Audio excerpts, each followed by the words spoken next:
I don't necessarily look back in my life and wish I could change the things that happened to me. I'm simply grateful for the good, the bad, and the ugly that landed me to like where I am today. So it's more just like the opposite of regret. Yeah, I guess so. Yeah, and so as a recovering addict, how does that tie in? What does it mean to be a recovering addict? I mean, I'm not sure I understand addiction, frankly. Well, so I've lived the life of like, the thing that people understand, the using addict, and just like all the negative things that you expect with that, right? In and out of jail all the time and destroying relationships in my life, whether it was family or other people, and learning how to live my life in a way that like I don't have to do those things. So for me, like being a addict in recovery is more about learning about myself and learning about like, the honest truths of like who I am and who I want to be and this, that, and the other thing that have led me to like where I am today. And your gratitude helps you maintain your recovery status. Yeah, I would say so. And a lot of it was, getting through accepting and apologizing for the things I've done in the past and, working towards a better today. Welcome to the show where we explore the who, what, where, how, and why of the extraordinary people who define our north of normal metro. I'm Conrad Fargo, and this is the Fargo Five. Today we have Jon Tatro. Did I say that right? Tatro. Tatro. Jon Tatro, Tatro. We could go any way with that. Tatro, Jon Tatro, who is the owner of Clean and Pristine Solutions, LLC. Hello, Jon. Hi. So, Jon, why don't you give us your 30-second intro about Clean and Pristine? What who are you and what do you do? Yeah, we are a small local residential cleaning company. We focus primarily on like reoccurring weekly, biweekly, monthly, quarterly cleaning services for residential homes. We do some daytime office work cleaning for just kind of the like commercial cleaning, but during the day. We don't necessarily specialize in that, but it is something that like we are open to. And so you say we, how many people are on your crew? Currently I have one employee, and we are going to be looking to add a second employee at the start of the year. A little hard to get that stuff done through the holidays. Sure. Well, and I met you through previous guest of the show, a good friend of mine, Tiffany Savageau. If I'm saying her last name correctly. She does Savvy Cleaning, and then she's got the Savvy Food Truck as well. It's interesting that she does cleaning, you do cleaning, and yet she referred me to you. How do you know Tiffany? Well, we went through this networking group called Tea Time Tuesday at the Daily Dose, and got talking with her a little bit. And it's kind of like, even though we were both cleaning companies, she primarily does like move out cleanings and commercial cleanings, and we typically stick to the residential reoccurring services. Yeah. So we're trying to like go into people's homes and like regularly clean up their home. Yeah. And versus like the commercial cleaning of, it's for me, it's like it felt less intimate doing that sort of cleaning, where I'm more about wanting to build that relationship and be of service to somebody. You have a strong personal preference for the residential. Yeah.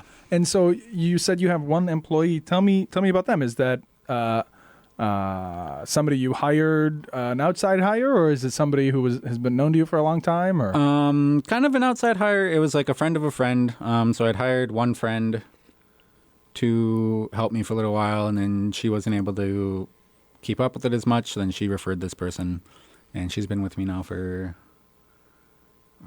probably close to 6 months. Maybe 6 months. How long have you had the cleaning company? So I started it in January. In January, it will be 2 years. Okay, so this has been going on for 2 years. Yep. Okay. And this last year, so about this time last year, I actually left my full-time job to do this full-time. Yeah. And Well, I want to get there. I want to get to the origin of the story, but I kind of want to lock down on what your current day-to-day is looking like. So you've got another employee. He or she is she's full time. You met her through a friend.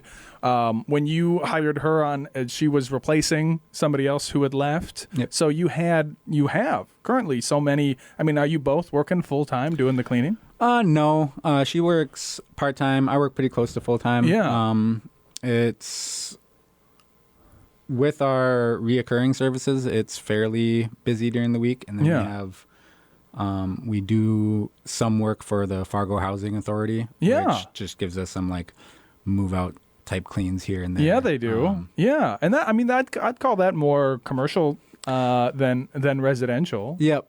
Yeah, and like I said, the big thing is.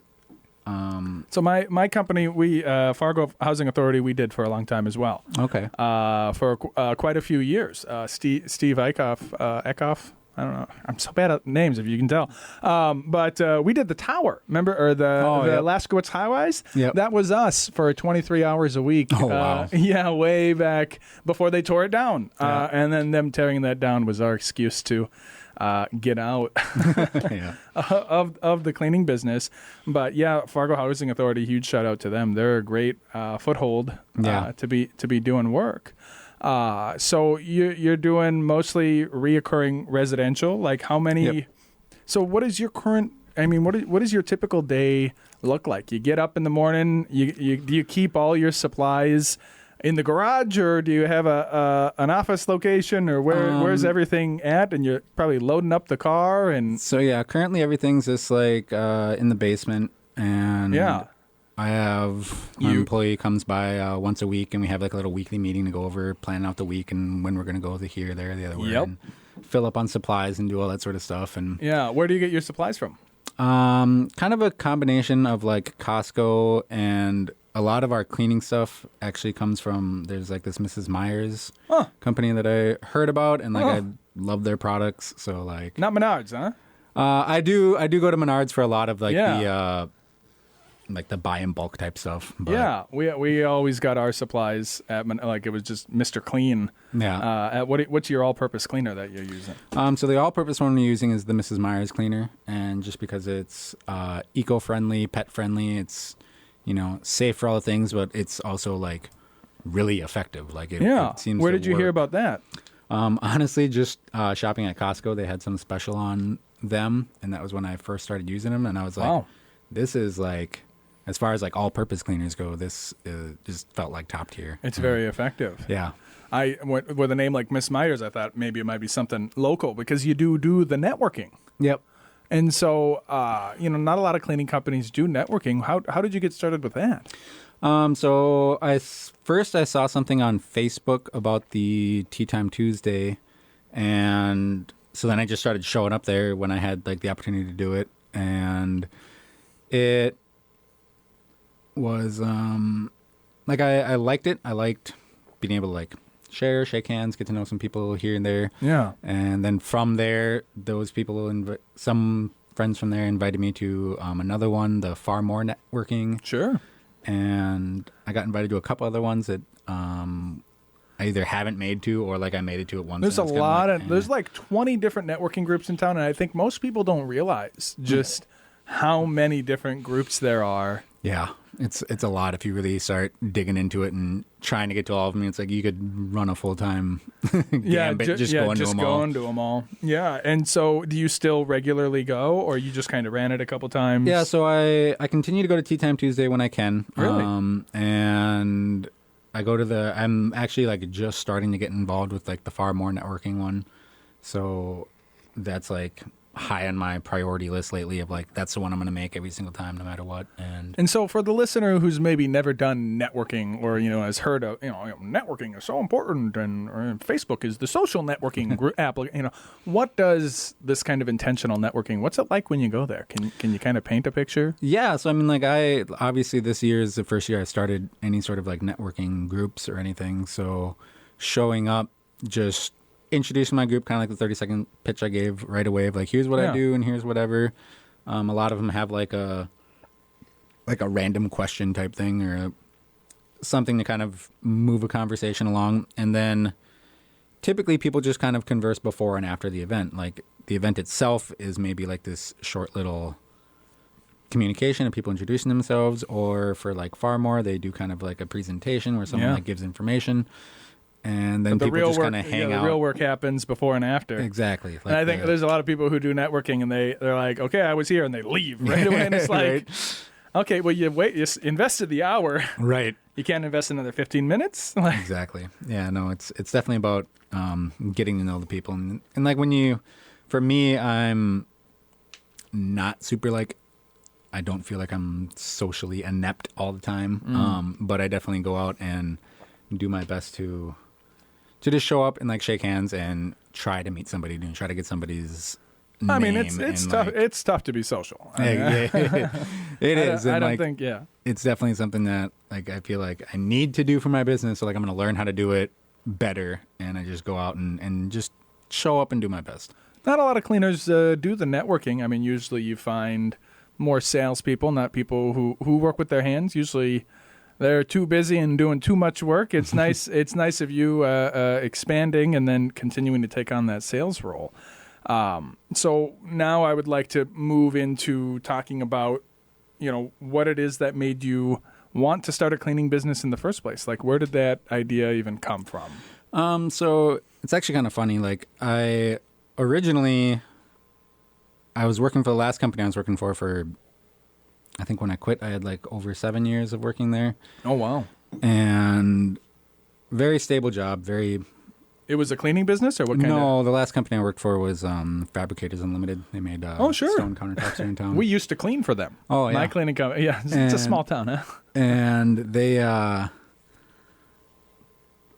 so like I worked there for like close to 7 years. And like, it's just one of those. And what did you do there? I did like the final inspection and stuff of like the countertops. So we would put all the countertops up, measure everything, making sure it's measured right, make sure it's laid out right, the right materials, the color matches on, and all this, that, and everything. And then slap our initials on it and cover it and put it out the door. Okay. So, and you did the final inspection. Yeah, so that was kind of where I got that knack for like looking for attention to detail, all the little things. Yeah. And just like what small thing could be a problem, so I'm going to take care of it now kind of situation. But again, just like doing that for so long, it was kind of like I felt like I was kind of near the top of where I was going to go doing that, and kind of had my own ambitions and own desires to like do more, to be of more service, to do the things that kind of be my own boss, as some say. And so I actually attended this entrepreneur class thing through the F5 program they had like open to the public at the time. And okay, slow down, because now we need to explain what F5 is and how you heard about them. So they're a nonprofit in town that help people that were incarcerated kind of reacclimate into the community. Yeah, they're like right across the street. Yeah. And okay. So you were incarcerated, and I think we talked about that on the cold open. Yeah. Okay. Yeah. So I mean, I've had my run-ins with all sorts of, like I said, the negative side of addiction and everything like that. So multiple times. Oh yeah. Yeah, I know. Like I first got clean when I was 22, and so from like 18 to 22, I think I served something like 200 and some days just doing like jail. Oh my goodness. Time. So like just constantly going in and out and just doing dumb things and really just kind of being a menace to the community, right? Well, so I mean, so the point of the show is that we just keep peeling the onion back here. So it sounds like your incarceration and addiction are, I mean, if you hadn't been incarcerated, if you hadn't been addicted, you wouldn't have been incarcerated. If you hadn't been incarcerated, you wouldn't have gone to F5. If you hadn't gotten to F5, you wouldn't be starting your own business, right? Yeah. And again, it's kind of that tying back to the original thing of just like all the things that happened to me brought me to where I am today. They sure do.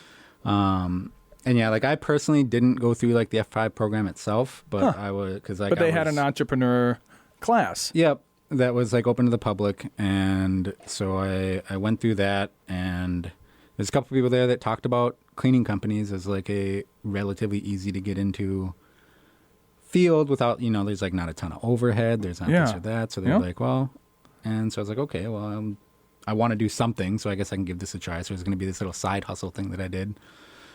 And so, yeah, I kicked that off, quickly started getting customers and referrals, people just referring out the set and everything, and then like needing to hire people to help me because like I'm working my own full-time job and I didn't have the time. You were still working at Fabricators Unlimited when you started the cleaning company. Yes, for a year I did that, and so I was like hiring people to do the work while I'm doing my own job, and it got to a point where it was like running into just like employee issues of like call outs or like things like that was affecting my day-to-day work with trying to stay present at my own job. And it's going to, and so I was like, just kind of came to a head where I was like, well, I can either, can this whole starting a business thing and let it go because like the stress is too high. I was like, or I can dive into it and really try to grow it and see if I can make this into something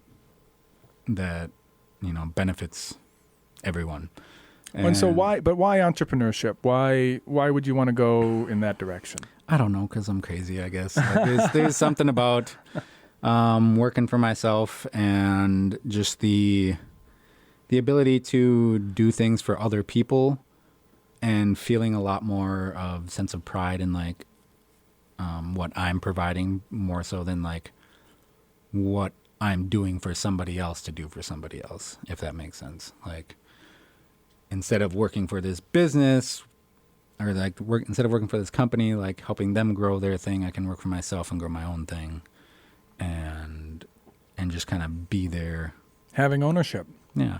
Having ownership over it. I want to hear more about the F5 entrepreneur thing, but I think we would be missing a major part of the story not to talk about the incarceration. I mean, what is it even like going to jail? Oh, God. I mean, I ain't never been to jail, and I mean, can you share a little bit about the detail? You said 200 days. Was that on one individual event or no? So that was just like a bunch of various. Like I said, I was in and out often, just for dumb little petty things here and there. Have to sit until I could see a judge or get sentenced for like a 30-day stay here or 90 And what days are here. petty things? I had a number of like DUI charges, and You go to jail for that. well, when you get enough of them, yeah. Okay.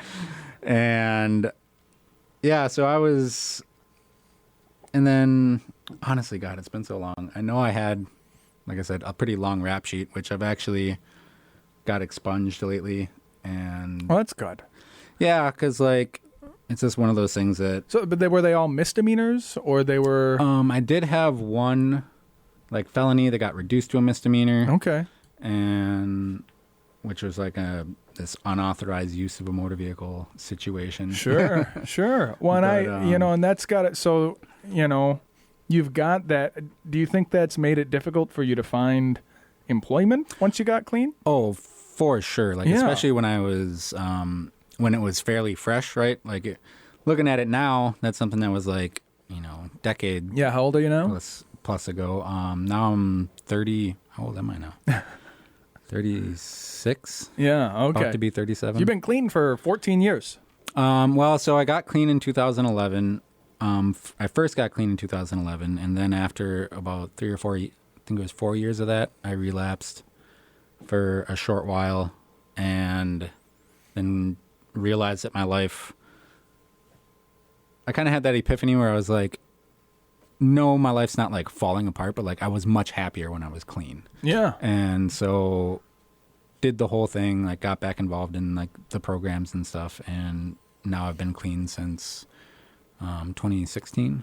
The problem with addiction for somebody who wants to own, I mean, you say you don't want to work for somebody else, you want to own stuff, but when you have something else that you're a master to, if that's booze or drugs or gambling or whatever it is, now you're not owning it. The addiction's owning it, right? I mean, it's almost a strange fit, to be so, because I'm an entrepreneur myself, and because I'm a control freak, which is exactly why, I am a hungry man, but I got pretty strong discipline because I got to be in control of everything all the time.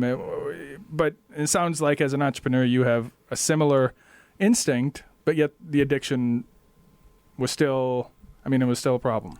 Yeah. So for honestly, like I think the mentality of addicts, while there's like the negative connotation of like a using addict, a lot of times once addicts get clean, they still have that crazy drive, that crazy mentality of being able to hyper focus on things and really do well for the community, which is why I think that programs like F5 are like very important. Yeah, how does that fall into addiction? Is I guess maybe what I'm asking. Like what is it about being driven and being wanting more that makes you fall in under the addiction? I guess that's an interesting question that I haven't really looked at it that way per se. Yeah, so like that, obviously that drive of wanting more is just kind of where my mind is like always at. Yeah. And it just feels good to feel good. Yeah, and it feels good to like constantly be pushing forward, constantly be grinding towards something. It's like my mind is always on, like 100 miles an hour wanting to go do something. Yeah. And so and using was my way of kind of it's something to do, shutting that off. Oh, okay. Honestly. Okay, so it's more how like it was like I was spinning my wheels doing nothing, so it was easier to not want to do more than to drive myself and actually doing something. And so using was like my way of numbing that stuff out. So I was more accepting of like where I was at versus making my life better. I mean, if this is an area of conversation you don't want to be in, but I mean, we did open with the being an addict, because I'm interested in it because I'm sure I haven't what you would call an addictive personality. Yeah. But I can't see myself. I mean, when I say I'm going to do something, I do it. When I don't do it, I don't do it, and because I'm a control freak. Right. Like I can't allow myself. Like I'm not going to do that. Mm-hmm. And so I'm just kind of curious. What it is that allows you to kind of give up control, or what the mentality is like, or what that feels like when you because addiction is a thief, right? I mean, it just takes and takes and takes from you. It robs you of everything. Can you share, what it was? Was it something that slowed you down? It was more of something that would quiet you, just to make the hunger slow down, or what was it? Yeah, I would say that it was definitely, I mean, it started out kind of like how a lot of people start out, right? Some sort of like social lubricant helped me just go out and do things. It gave me something to do. Okay. And so you were doing it with others in the beginning? In the beginning, yeah. And then like as that grew and evolved, like it became more and more this isolationist thing that just allowed me to just kind of forget about the things that were going on around me. Yeah. And I mean, and a lot of it, having done like work on myself and that inner work of what's this, that, and the other thing, a lot of it had to do with like different childhood traumas and stuff. And wanting to just quell my anxiety about life, I guess. And instead of, like today where I'm able to focus on the positives of my life and growing that sort of stuff, and like that's the thing I can focus on. Like I was kind of stuck in this spiral of like always looking backwards, right? And like the things that had happened to you. I did these bad things, or like these bad things happened to me, and now I want to forget that, so I'm gonna use. And then like, oh well, now I did more bad things, and that just reaffirms the way I felt before. So like I'm gonna keep doing it, and like it's a vicious cycle. Yeah, and like breaking out of that is definitely, it's not easy. Because it's such this compounding thing that even once I started doing step work and stuff and like working on the things of my past and everything, it, like you said, it's kind of like peeling back that onion, but then it's like those first few outer layers are like so rotted, you like rip off the first one and you're like, oh, here's another rotted layer. And that's like, oh God, and there's another one. And it feels like the work never ends. Yeah. So what's even the point? You peel back one layer to understand that like, oh, this isn't what I was feeling. This is what I was feeling. And it's like, well, that's still a really bad place to be. And then it's like, well, okay, well now I need to peel that layer back and I get into this part and like, well, that's better, but like we're still struggling. And like, so just like bad coping mechanisms on top of bad coping mechanisms. Yeah. And then it's like bad all the way down. So you got to completely rebuild. Yeah. And it's difficult, especially, you put in like I said, my first time around, I put in like 3 or 4 years and then ended up relapsing. And like, that was a difficult place to be in, where it's like, I've done all of this work. And like, I'm still at that spot. Was it easier the second part? Because there wasn't so many layers. There's just the one new layer of relapse. Or is that not how it worked? Like, it kind of did, because like I said, it was like I went out, I realized like, this isn't the life that I want to live. Yeah. And I told myself, I was like, I know that I felt better when I was living. How long did relapse last? About a year. It was close to a year, right around there. Yeah. Just that kind of like that validation inside of like, yeah, this isn't that great. This isn't really working for me. Juice ain't worth the squeeze. Yeah. And so then getting back into recovery was definitely a lot easier, where I was just like, I just started going to meetings, started talking to the people that I knew I needed to talk to. And is that how you ended up at the F5? Or was that the first time or the second time? Nope. So that was my second time around, and really F5. So you're like 26, 27? Yeah. And F5, I don't even know if they were around yet when I came back in recovery, or they were like just starting. But for me, like my support there is just kind of, I see what they're doing. I approve of what they're doing. I've donated to them. Oh, wow. Really? And I definitely just believe in kind of their mission. I have a number of friends that work there. Like I just think it's a great thing that they're doing. And then, like I said, through that, I kind of heard about this other thing. This entrepreneur class. Yeah. So paint the picture for me, because that sounds like that was also very transformative for your life. What was the entrepreneurship class like? Like, did you have to pay to attend? No. So it was. How many people were there? How long did it last? It was free. There was it varied week to week, but somewhere between like 15 and 30 people would show up. And it was kind of just a few people who had successfully started businesses were kind of giving just sort of like pep talks, basically, on like, here's the things of starting businesses. And then so it was a different person every week? Typically, yes. There was a couple people that regularly came. Gosh, I can't remember her name. She was like, there was this lady who ran like the women's small business, like association or something in town.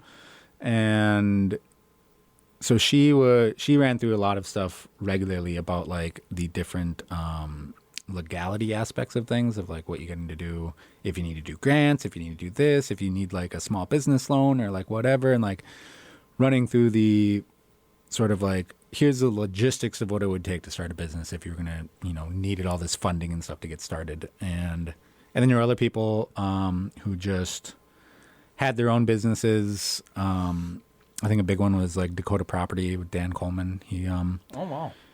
He showed up a couple of times and just talked about, really just kind of some of the struggles of being a business owner, and as well as like, that showing up and succeeding in those things and like what that did for him. So the people who were showing up, they weren't all F5 type, because all the F5 is all people with a criminal, or not a criminal, but an arrest history, or is that what they? Well, yeah. So like Dan Coleman was actually he like went through that program or whatever. Oh, really? And so he had graduated from there and went on to start his own business and do all these things. And so were all the different entrepreneurs who came through graduates of F5, like every one of them? I believe so. Yeah. Oh, wow. So that must give you a lot of hope and a lot of excitement that I can do this too. Exactly. And so at that point, like, did you settle on cleaning because another cleaning company came through there, or how did that? Yeah, so there's a couple people who talked about either their own cleaning companies that they had started and didn't do, or were currently doing, or whatever. And I at the time I had in my own head the idea of starting like a countertop repair company, kind of doing the thing that I had been doing for the last 7 years. But I think there was like something in my own paperwork of like not utilizing the skills that I learned to start my own thing. A non-compete. Yeah. And you were worried about getting sued. Yeah. So I was like, oh, that's probably not what I should do. And so then like they came with the idea of this cleaning company. I was like, hey, that seems like a great idea. And it seemed easy enough. And so like that class was I think I went to it from like September until like October and November. Yeah. And then I filed all of my paperwork right at the start of January. You and 20 other people. Like it was Yeah. okay. Like it was an ongoing thing. Yep. That's interesting. I recently taught my own entrepreneurship class out in Barnesville. Oh, nice. But it wasn't like F5 themed or anything like that. It was called Rural Edge. It was for Barnesville. It was for, what's it like running a business in a rural community. So they're very similar. It sounds very similar. Like just kind of going week to week, and you guys had a couple dozen people, it sounds like. And it was free to all of you. That's really cool. Right after that, you filed and started the business. Yep. But that's just paperwork. Yeah. It's not really real.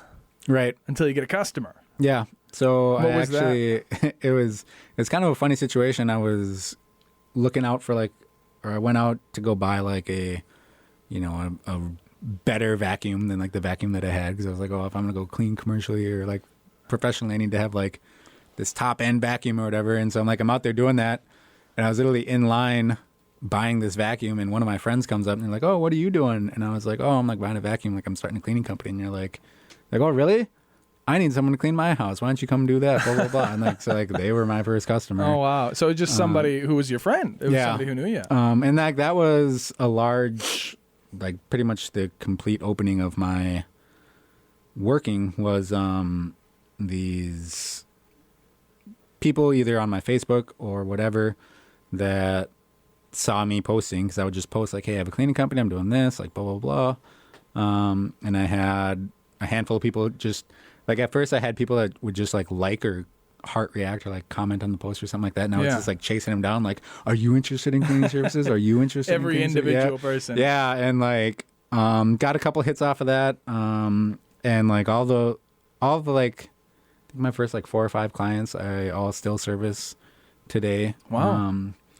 And then after that, eventually, I started regularly posting on Facebook, made a Facebook page, made a Google profile, and running I haven't started paying for Google ads, but Google gets me a small recommendations every now and then. So yeah, people just finding just search for just being able to search for something on Google, someone searches in cleaning company, my name will pop up probably a little further down the list than some of the bigger names in town. Honestly, for me, that's the biggest reason I am in residential is just I feel a lot more like I'm going in and truly helping somebody. There have been a number of cases where I'm going in to help someone who's in almost a borderline hoarding situation. Oh, wow. Where it's we get to, restore their home to a more livable space, and just the gratitude that people feel over that, right? And just being able to help them in that way. And we still get paid for it, but we definitely do our best to remain affordable in those situations. Yeah. And do our best to help out, because to me, that's being of service and helping people that truly need the help is more important to me than making the dollar, or doing the big expensive thing, or just showing up to show up, which like I say, with some of the commercial things, that's kind of how it feels, where it's just, I just need to go up and I need to do this thing and make sure it looks good, and that's good and all, but it's that the relationships that personal, are what's important to you. That personal touch is definitely what motivates me to keep doing what I'm doing. Yeah, that's beautiful. Why don't you tell me, what was it like that very first? So you said it was just a buddy who you already knew you in line. Yeah. Did you have, a lot of people when they start, you ever heard of the term imposter syndrome? It's can I be this? Can I do this? Did you have any sense of how did he charge you a flat rate, or were you charging him by the hour? What was it like walking into that very first job? I don't know that imposter syndrome ever went away. And yeah, that first time, I've charged hourly. I pretty much always charge hourly. There's a couple of situations where I charge a flat rate, specifically with a couple of Airbnbs that I service. Cause there it's just it can vary semi-wildly from every time, but they're going to charge a cleaning fee regardless. So I just try to line it up with what their cleaning fee is. But yeah, going in that first time, like the knowing how to charge them, knowing what to do, and like for a long time I was just like, oh, here's my Venmo, you can pay me on there or pay me cash.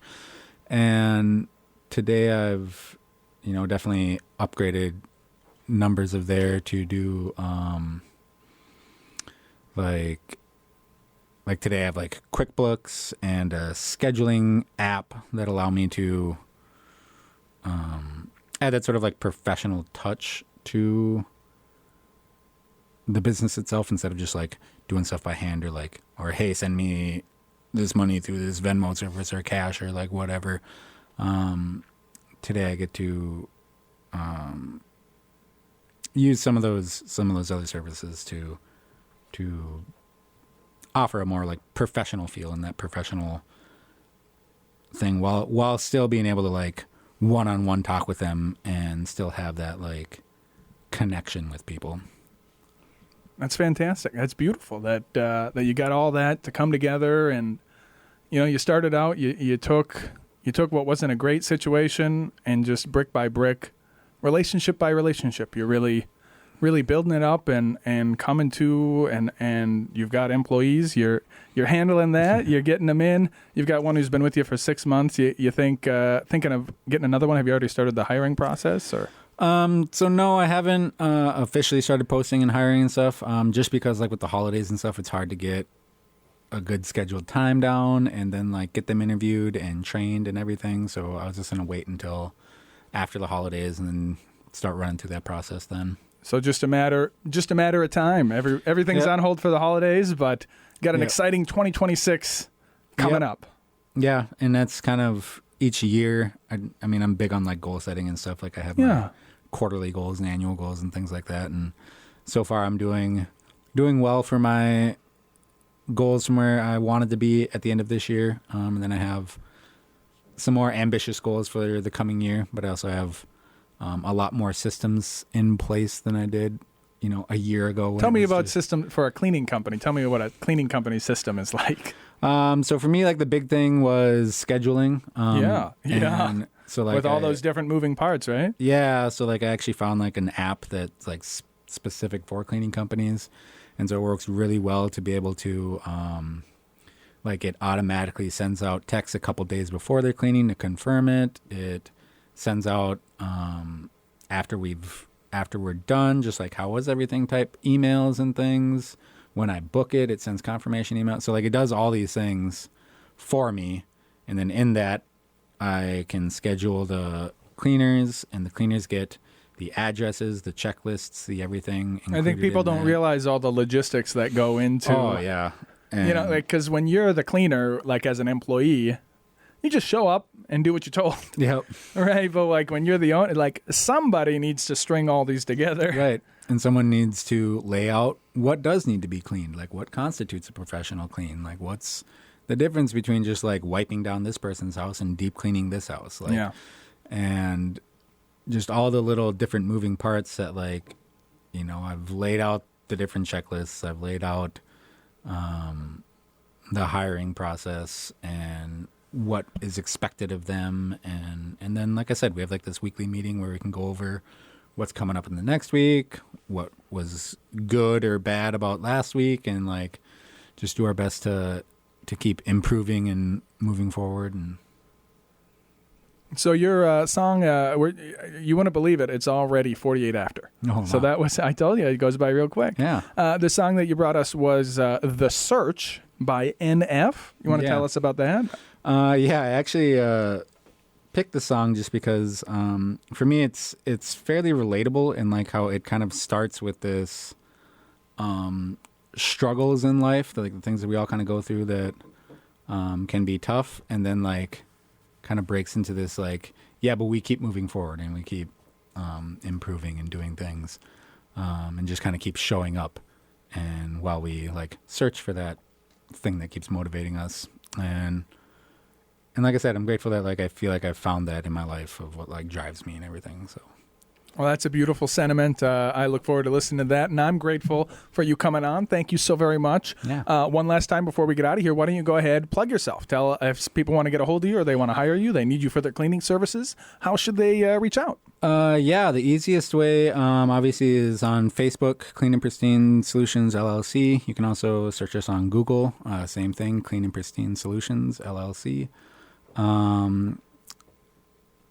Yeah, those are basically the two places I take most of my stuff, and then I typically send out a booking form that people fill out just so we get an idea of who you are and what you need. Yeah, get them on that app. Yeah, and then do you do free estimates? Yeah. We don't. Everything's like we don't charge until like your home is clean. Okay, that's great.